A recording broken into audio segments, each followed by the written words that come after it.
एकतर मी रुग्ण कधीच नव्हते, कारण मी त्याला रुग्ण म्हणवून घेत नाही. कारण एखाद्या गोष्टीकडे आपण ज्या नजरेने बघतो, त्या नजरेने आपल्याला ती दिसते. हो. तर मला नेहमी वाटतं, की माझे आई-वडील डॉक्टर अनिल अवचट आणि अनिता अवचट यांनी मला अतिशय नॉर्मल मुलीसारखं वाढवलं आणि उलट त्यांनीच कधीही याला आजार म्हटलं नाही. उलट आम्ही जस्ट घरी त्याला त्रास झाला थोडासा असं म्हणायचो.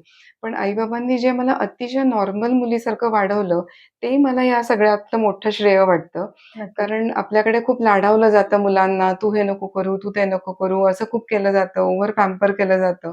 तर तसं काही न करता मला नॉर्मल शाळेत घालणं किंवा अ, जे माझ्या बहिणीसाठी जी ट्रीटमेंट होती तेच माझ्यासाठी हे असणं. तर असं हे आई-बाबांनी जे केलं, हे मला फार महत्त्वाचं वाटतं आणि ॲट द सेम टाईम मला जेव्हा एपिलेप्सीचा त्रास सुरू झाला, त्याच्याकडेही आई-बाबांनी मला अतिशय सकारात्मक रीतीने बघायला शिकवलं. म्हणजे कधीच एपिलेप्सी म्हणजे त्याचा बागुलबुवा केला नाही, की काही नाही. पण आता हे आहे, तर त्याच्या गोळ्या घेणं, वेळेवर घेणं, त्या गोळ्या घेताना सुद्धा आनंद मानणं, हे सुद्धा त्यांनी मला 7व्या वर्षीपासून शिकवलं. आणि उलट आईनी हे शिकवलं, की तुला महिन्यातनं एकदा फिट आली, तर उरलेले 29 दिवस तुझे, ते अतिशय चांगले घालवायचे. तर आपल्याकडे उलट अगदी निगेटिव्ह बोललं जातं, की एखाद्या माणसाला वर्षातनं एक फिट येत असेल, तरी त्याला अख्खं वर्षभर खूप निगेटिव्हली वागवलं जातं. पण हे अगदी उलटं होतं. मला तर कधी-कधी महिन्यातनं 10-12 वेळा त्रास व्हायचा. पण तरीसुद्धा आई-बाबांनी तेही खूप नॉर्मलाईज केलं आणि त्यामुळे या सगळ्याचं क्रेडिट मी आई-बाबांना देते. आणि विशेषतः त्यांनी लहानपणापासून माझ्यात एक आत्मविश्वास निर्माण केला, की आपल्या एपिलेप्सीबद्दल सतत ओपनली बोलायचं. आपल्याकडे लपवण्याची पद्धत असते. हो. एखादी गोष्ट लपवली, की तशीच पद्धत निर्माण होते. पण मी खूप लहानपणापासून अगदी आनंदाने सांगायचे, की मला एपिलेप्सी आहे, मला असं होतं, फिट आली तर काय करा, काय करू नका, असे माझे अवेअरनेस प्रोग्राम लहानपणापासून सुरू असायचे. तर त्या आता जे तुम्ही हां. म्हणताय अवेअरनेस आणि आपल्या समाजात एक प्रकारचा एक विचार असतो प्रत्येक रोगाला किंवा प्रत्येक आजाराला घेऊन. तसंच एपिलेप्सी बद्दल सुद्धा आहे, हो. जसं तुम्ही आता उल्लेख केलात. त्याच्यावर तर आपण बोलणार आहोतच. पण मला सगळ्यात महत्त्वाचं पहिलं हे जाणून घ्यायला आवडेल, की 2003 मध्ये तुमची आय गेस शस्त्रक्रिया हो. झालेली आहे. हो. त्यानंतर काय बदल तुम्हाला जाणवलेत, की तुम्ही याच कार्यामध्ये स्वतःला झोकून दिलेलं आहे आणि तुम्ही ज्यांना एपिलेप्सी आहे, त्या रुग्णांना सुद्धा हात देताय? अ, हो, ते मी करतीये. मला असं वाटतं आपण आधीचं बोललो असतं तर जास्त बरं झालं असतं. पण चालेल. एनिवे अ, तर कसं आहे की तुम्ही 2003चं विचारलं ठीक आहे, मी परत तिथे येते. हो. अ, 2003 मध्ये माझी शस्त्रक्रिया झाली. मी त्यातून बरी झाले आणि त्याच्या आधीचा खूप मोठा प्रवास होता. तर तुम्ही जेव्हा एखाद्या जरी घरी नॉर्मल वातावरण असो की किती पॉझिटिव्ह असो, पण तरी ते सफरिंग हे असतंच. की तुम्हाला बाहेर लोकं कसे वागवतायत किंवा सगळ्या ह्याच्यातनं तुम्ही जात असता. तर त्यामुळे ह्याच्यातनं गेल्यावर मी शस्त्रक्रियेतनं बरी झाली आणि तेव्हा मला मनात विचार येत होता, की आता किती बरं आहे, आता माझा फिट्सचा त्रास थांबलाय.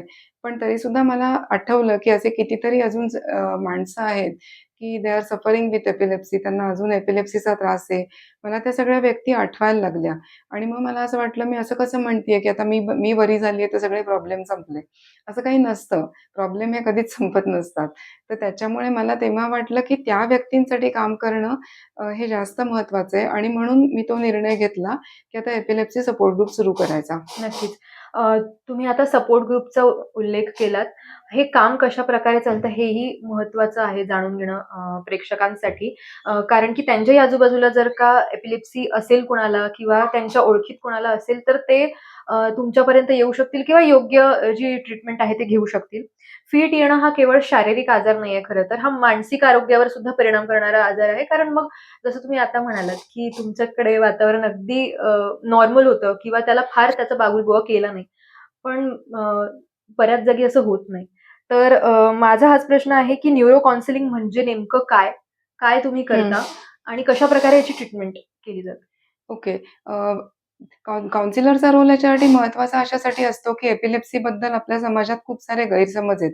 ते काय ते पण मी इथेच सांगते, की काहींना वाटतं, की म्हणजे अ, देवाचा कोप, भुताची बाधा हे सगळं आपल्याकडे नेहमी बोललं जातं किंवा जरी योग्य ट्रीटमेंट घेत असेल तरीसुद्धा कुठल्यातरी देवऋषाकडे जाणं, कुठल्यातरी साधूकडे जाणं आणि लोकांना वाटेल, की आता 2026 मध्ये हे काही राहिलं नाही, असं अजिबात नाही. नाही. अजूनही सगळं चालू आहे. हो. तर त्याच्यामुळे इव्हन एखाद्याला फिट आली तर अगदी सुशिक्षित घरात सुद्धा त्याला कांदा लावतात नाकाला, हो. रस्त्यात कुणाला फिट आली तर चप्पल लावतात. हे सगळे गैरसमज म्हणजे गैरसमज म्हणजे गैरसमज आहेत. तर अघोरी उपाय अघोरी करतात. उपाय आहेत. तर हे सगळं चालू असतं. काही जण चमचा देतात हातात, चमचा तोंडात कोंबतात. हे अतिशय चुकीचं आहे. यापैकी काहीही करायचं नसतं. म्हणून मी इथे काय करायचं ते पण सांगते. हो. कारण समजा रस्त्यात कुणाला फिट आली, तर एकतर तुम्ही 10 जण जाऊन त्याच्या भोवती असं हे करता. तेवढ्याची काही गरज नसते. एका माणसाची काळजी एक माणूस किंवा 2 माणसं घेऊ शकतात. तर तुम्ही त्याला आधी समजा जर खूप मोठी फिट असेल आणि त्याचे हात-पाय हलत असतील, तर त्याच्या हाताला काही लागत नाही ना, कुठला दगड किंवा काही, ह्याची काळजी घ्या. त्याची समजा अगदी स्कार्फ किंवा असं घट्ट काही बांधलं असेल, ते सगळं सैल करा. हो. त्याला श्वास तरी घेता येऊ द्या आणि त्याला जनरली कुशीवर वळवा. हं, थोडासा वारा घाला, मोकळी हवा ठेवा. हं. घरी असाल तर खिडक्या उघडा. बरोबर. आणि सगळ्यात महत्त्वाचं म्हणजे त्या व्यक्तीला हे ॲश्युअर करा, की काळजी करू नकोस, मी आहे तुझ्याबरोबर, तर काही काळजी नको करूस. आपल्याला असं वाटतं त्या व्यक्तीला काही कळतच नाही, पण तसं नसतं, की थोड्याफार प्रमाणात कळत सुद्धा असतं. जेव्हा मध्ये-मध्ये कळत असतं, तेव्हा ती व्यक्ती जेव्हा ऐकते, की कोणीतरी आपली काळजी घेतंय आणि आपल्याशी चांगलं बोलतंय, तेव्हा त्या व्यक्तीला बरं वाटतं, की कोणीतरी आहे म्हणून त्या काळजीनी दुसरी फिट येत नाही. कारण मला सुद्धा जेव्हा हा त्रास व्हायचा आणि लोकं असं जेव्हा यायचे कांदा, चप्पल एटसेट्रा सगळं करत, तेव्हा त्याचं चीड येऊन मला दुसरी फिट यायची किंवा आता ही माणसं काय करतील याची काळजी वाटून दुसरी फिट, तिसरी फिट यायची. तर म्हणून तुम्हाला जरा नॉर्मलाईज करणं गरजेचं असतं सगळ्यांना, की तू काळजी करू नको, मी आहे तुझ्याबरोबर. तर हे स्वतः सगळं अनुभवल्यामुळे, या सगळ्याचा अवेअरनेसची गरज आहे हे माहीत असल्यामुळे मी त्यामुळेच मी एपिलेप्सी सपोर्ट ग्रुप सुरू केला आणि तो सपोर्ट ग्रुप सुरू केल्यावर माझ्या लक्षात यायला लागलं, की या सगळ्यासाठी काउन्सिलिंगची खूप गरज आहे.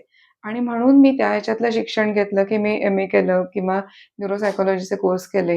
तर त्यामुळे मग आम्ही संवेदना फाउंडेशनचं एपिलेप्सी काउन्सिलिंग सेंटर सुरू केलं आणि मी प्रोफेशनली सुद्धा एपिलेप्सी काउन्सिलर म्हणून काम करायला लागले.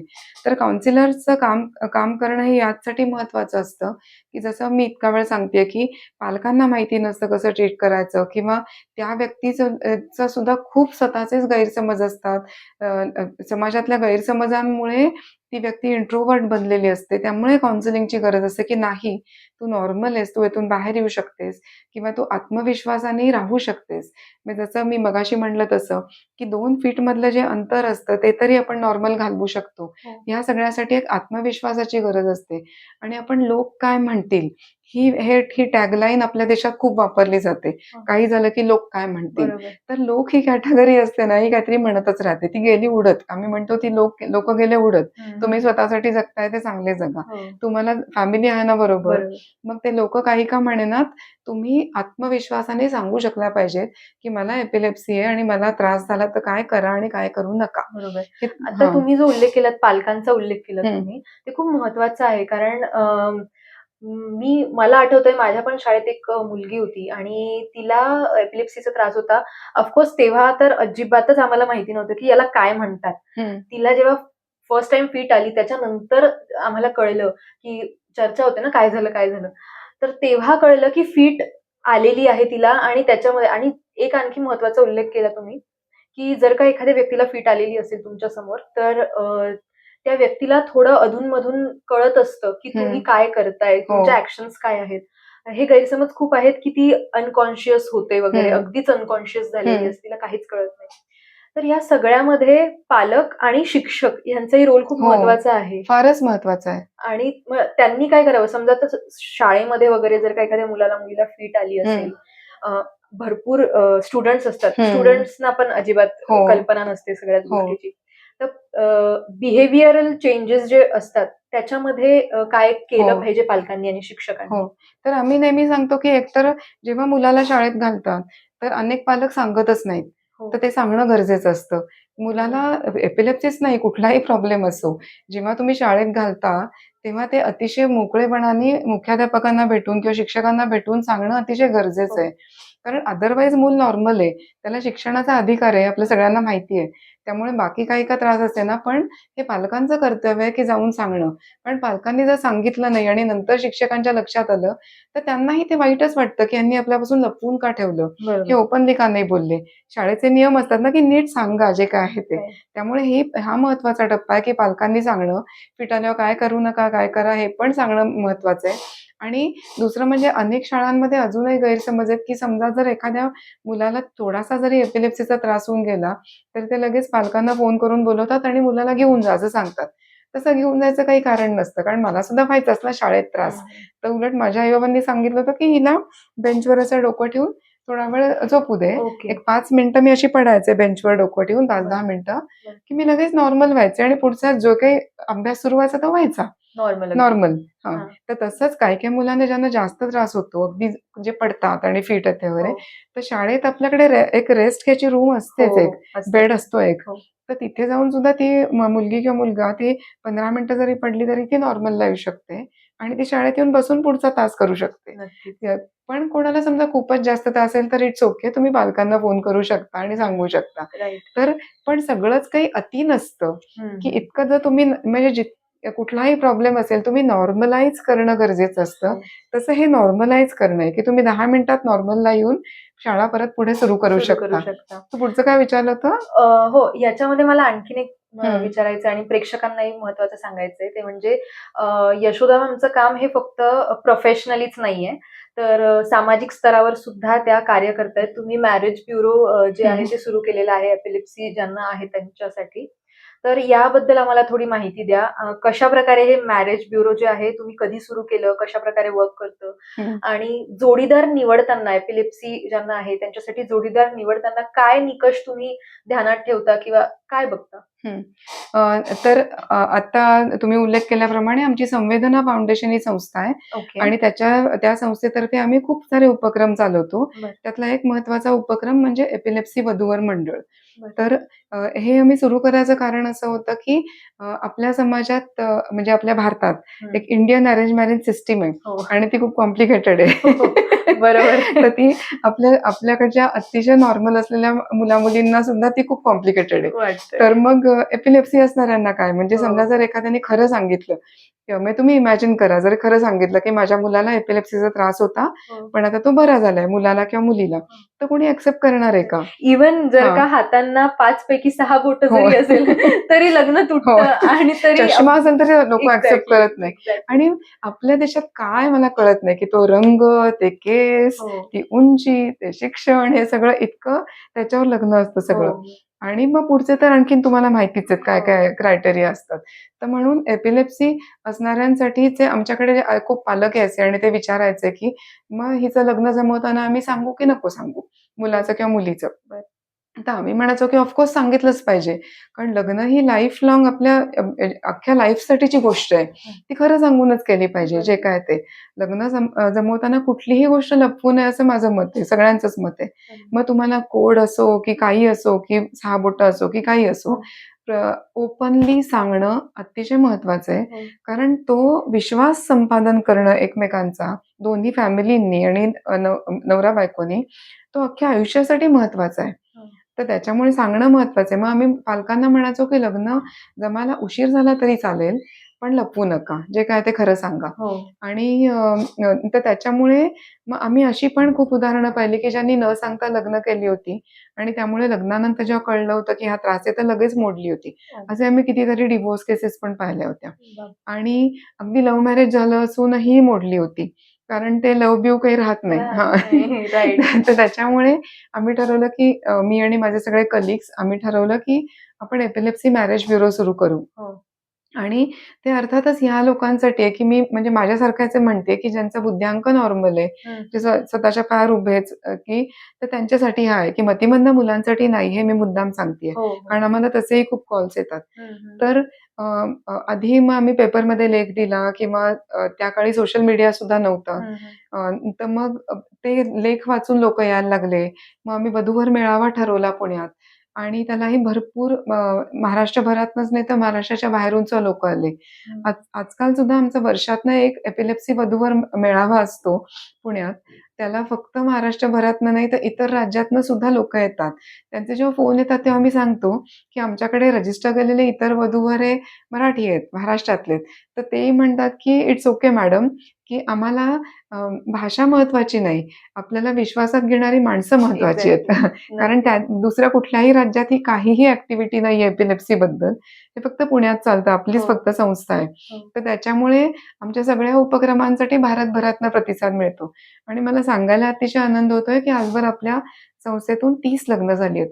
ती 30 वॉव! लग्न झाली आहेत त्याचा अर्थ ते 60ही जण कंट्रोल्ड एपिलेप्सी असलेले आहेत बरं. आणि त्यांचं लग्नानंतरचं हे खूप छान चाललंय. अशामुळे एकतर लग्न जमेपर्यंत टेन्शन असतं हो, सगळ्यांनाच आणि सगळ्यांना. त्यातही एपिलेप्सी असणाऱ्यांना जास्तच, की आपलं इतकं चांगलं शिक्षण झालंय तरी जमत नाही. मग जेव्हा आमच्या मॅरेज ब्युरोमध्ये ते येतात, तेव्हा ते एकदम रिलॅक्स होतात.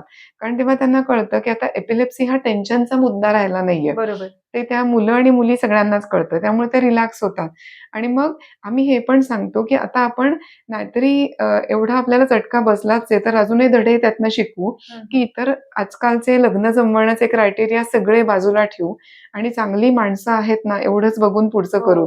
पत्रिका वगैरे सगळं बाजूला ठेवू.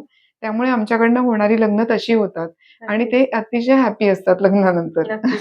तुम्ही आता बोलताना संवेदनाचा हां. उल्लेख केला. संवेदना संस्थेमार्फत तुम्ही एक औषध मदत योजना पण हं. राबवताय. गरजू जे रुग्ण आहेत त्यांच्यापर्यंत तुम्ही पोहोचताय संस्थेमार्फत. तर ही योजना नेमकी काय आहे आणि या व्यतिरिक्त सुद्धा तुमचं हं. संस्थेमार्फत काय काम आहे? हां. तर गरजू लोकांसाठी आम्ही औषध मदत योजना चालवतो ते यामुळे, की आता मी एक मध्यमवर्गीय घरात जन्मले आणि वाढले, की जो महिन्याला ₹1000 औषधांचा खर्च माझ्या लहानपणापासून होता, हो, ते आई-बाबा करू शकत होते. हो, पण असं असतं, की आपल्या लहानपणी जेव्हा ते सुरू असतं, तर आपण गृहीत धरतो. आपल्याला वाटतं, की हो. सगळ्यांच्या घरी तर करत असतील खर्च. राइट. पण मग आमची जेव्हा संस्था सुरू झाली, तेव्हा तिथे इतकी गरीब माणसं यायला लागली, की म्हणजे अगदी शेतकरी असोत, रंगारी असोत किंवा असे खूप वेगवेगळे शाळेतले पिऊन असतात, कामवाल्या बायका असतात आणि मग ते येऊन आम्हाला म्हणायचे, की "मॅडम आम्हाला औषधाचा खर्च परवडत नाही, म्हणून आम्ही असं ठरवतो, की जाऊ दे नकोच सुरू करायला. जी काही फीट यायची ती येत राहू दे." असं बरं. ते म्हणायचे. तर तेव्हा आम्हाला मी आणि माझे कलीग आम्हाला रिअलाईज व्हायला लागलं, की हे किती महत्वाचं आहे, की तो खरा समाज आहे भारतातला. त्यांना हो. समजून घेणं किती महत्वाचं आहे, महत्वाचं आहे. की आपण करू शकतोय अफोर्ड आणि हा तर ₹1000 खर्च मी तर पूर्वीचा सांगते. आता तर अजून वाढत चाललाय. वाढलेलं आहे. बरोबर. जी-एस-टी आणि सगळं ह्याच्यामुळे औषधांचे खर्च आता अजून वाढत वाढ चाललेत. तर त्यामुळे ही माणसं जी येतात, तर आम्हाला मी आणि माझे कलीग आम्हाला खूप वाटायला लागलं, की यासाठी मदत करणं गरजेचं आहे. तर आधी आम्ही इंडिव्हिज्युअल डोनर्सच्या ह्याच्यात थोड्या लोकांना मदत करत होतो. पण मग नंतर आम्हाला आमच्या संस्थेचं काम बघून आम्हाला सी-एस-आर फंड्स मिळायला लागले आणि त्यामुळे आम्ही खूप लोकांना मदत करणं सुरू केलं आणि सध्या आम्ही 210 लोकांना नियमित एपिलेप्सीच्या औषधांची मदत करतोय. म्हणजे आम्ही दर महिन्याला नाही देत, कारण ते 30 औषधं चालू असतात. दर 3-3 महिन्यांनी आम्ही ते करत असतो. अर्थातच आम्ही खूप बघून घेतो, की ते खरंच गरजू आहेत ना आणि त्यांना खरंच गरज आहे ना, हे सगळं बघून मगच आम्ही ते सुरू करतो. आता तुम्ही म्हणालात, की तुम्ही बघून घेता, तपासून घेता, की खरंच त्यांना गरज आहे की नाही. तुमच्यापर्यंत अशा गरजू रुग्णांनी कसं पोहोचावं? ते कसं पोहोचू शकतात? ते ते पोहोचतात. म्हणजे त्याचं कारण असं होतं, की समजा तुम्ही इमॅजिन करा, की एका खेड्यातनं एक पेशंट आमच्याकडे ऑलरेडी येऊन गेलाय. ओके. तर ते आपण तोंडातोंडी प्रसिद्धी होते आपण जे हो, म्हणतो, हो. ती त्या अख्ख्या गावातल्या लोकांना ते सांगतात. हं, हे हं. सगळं होतं किंवा म्हणजे त्या त्या गावातनं एपिलेप्सीचा पेशंट येऊन गेला, मग ते त्या सगळ्या माणसांमध्ये चांगुलपणा असतो असं मला वाटतं. हं, हं, हं. त्यामुळे आपल्याला एखादा चांगला अनुभव आला, तर आपण आपल्या माहितीतल्या सगळ्यांना सांगतो, की तुम्ही पण जा बरं का तिथे. तर ही बरोबर. प्रसिद्धी आमची सगळ्यात बेस्ट असते असं मला वाटतं. हो. शिवाय सोशल मीडियावरनं होते हं. किंवा तुमच्यासारखी माणसं असतात. अशामुळे सुद्धा खूप हो. प्रसिद्धी होते. तर पण एक माणूस दुसऱ्याला सांगतो ह्याच्यातनं बेस्ट प्रसिद्धी असते असं मला वाटतं हं. आणि आजच्या युगात सोशल मीडियावरनं सुद्धा खूप प्रसिद्धी होते. कारण हो, एका माणसाला चांगला अनुभव आला तो लगेच लिहितो. हो. आणि शिवाय मी हॉस्पिटलमध्ये काम करते तर इथे खूप गरीब पेशंट येत असतात. हं, हं. शिवाय आजकाल महाराष्ट्रभरातल्या सगळ्या न्यूरोलॉजिस्टना माहिती आहे, की आम्ही हे काम करतो. त्यामुळे त्यांच्याकडे गरीब पेशंट येतात ते त्यांच्याकडे सुद्धा आमची पॅम्पलेट्स वगैरे असतात. हं. आमचे कार्ड्स असतात. तर ते त्यांनाही देतात.